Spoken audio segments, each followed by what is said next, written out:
এ কি sir, press meeting করার জন্য আপনি আর এর চেয়ে ভালো জায়গা পেলেন না? আপনি মাঠের সামনে কেন করছেন? আচ্ছা, এর কারণ কি স্যার? এটা কি নাটক স্যার? আপনার আর কৃষিকাজের মধ্যে কি সম্পর্ক? নিউ ইয়র্কের ম্যানহাটনের ৭০ তলায় বসেও আমি এগুলো ভাবতাম, আমার আর কৃষিকাজের কি সম্পর্ক।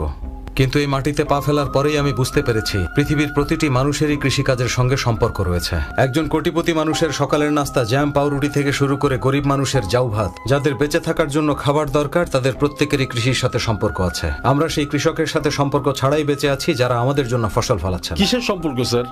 কৃষক কৃষকের কাজ করছে, আমরা আমাদের। এর অর্থ কি আমরা আর কৃষক এক স্যার? কৃষক আর আমরা টাকার জন্যই তো কাজ করি স্যার। টাকা? আপনারা বেতন না পেলে তখন কি করবেন? জমানো টাকা থেকে খরচ করব। যদি আপনাদের 6 মাস বেতন না দেয় তখন কি হবে? এই চাকরি ছেড়ে দিয়ে আরেকটা চাকরি খুঁজবো। কৃষকরা যদি তাই ভাবে তখন কি হবে? প্রতি 2 বছর অন্তর আমাদের বেতন বৃদ্ধি না করা হলে আমরা রাস্তায় নেমে আন্দোলন করি।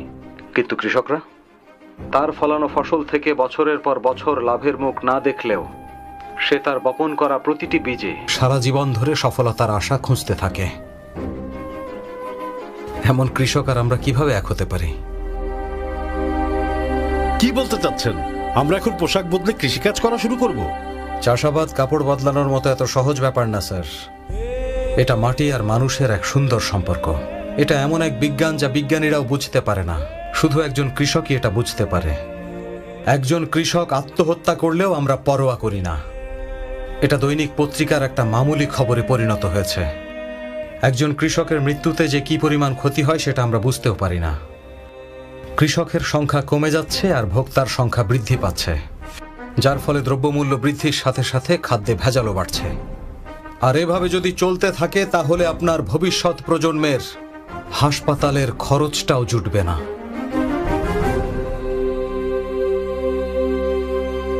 জমির দাম বাড়ছে আর কৃষকের দাম কমছে। জমির দাম বাড়ার সাথে যদি আমরা ভবন নির্মাণ করতে থাকি, বাঁচার জন্য খাবো কি? এ কারণেই কোনো কৃষক তার ছেলেকে কৃষক বানাতে চায় না। আমাদের নতুন প্রজন্ম জানেই না কৃষিকাজ কি। ভবিষ্যৎ প্রজন্ম কৃষিকাজ দেখতে পাবে শুধু ইতিহাসের বইয়ের পাতায়। কৃষকেরা এক সময় সাহস নিয়ে বেঁচে থাকত, কিন্তু এখন তারা ভয় নিয়ে বেঁচে থাকছে।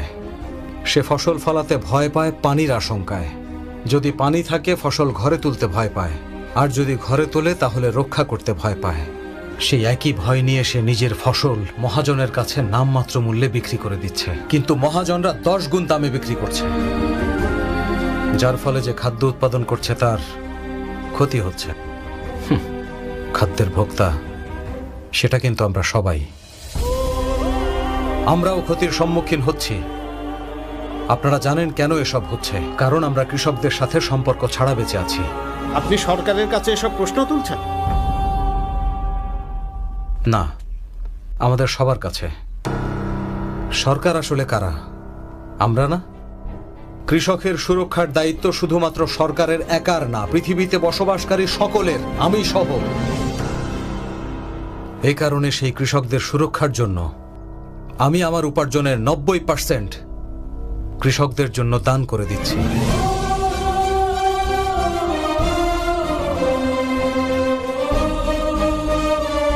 সিএম স্যার, আশা করি আপনি দেখছেন প্রতিটি গ্রামে একটি করে গুদাম, প্রতিটি মন্ডল হেডকোয়ার্টারের একটি করে কোল্ড স্টোরেজ, সবকিছুর জন্যই একটি প্রজেক্ট তৈরি করেছি। আমরা এটা করতে পারবো। এখন থেকে কৃষকেরা ভয় নয়, সাহস নিয়ে শস্য বিক্রি করবে। ফসল উৎপাদনকারী কৃষকেরা কেন ফসল বিক্রি করতে গিয়ে ধরনের সমস্যার মুখোমুখি হবে? এটা আমরা কোনো কৃষকদের স্বার্থে করছি না, নিজেরা নিজেদের জন্য করছি। আমি কৃষকদের প্রতি করুণা থেকে এসব করছি না, সম্মান থেকে করছি। কৃষকদের আমাদের করুণার দরকার নেই, তাদের প্রয়োজন সম্মান, আর আমরা তাদের সে সম্মান দিতে বাধ্য।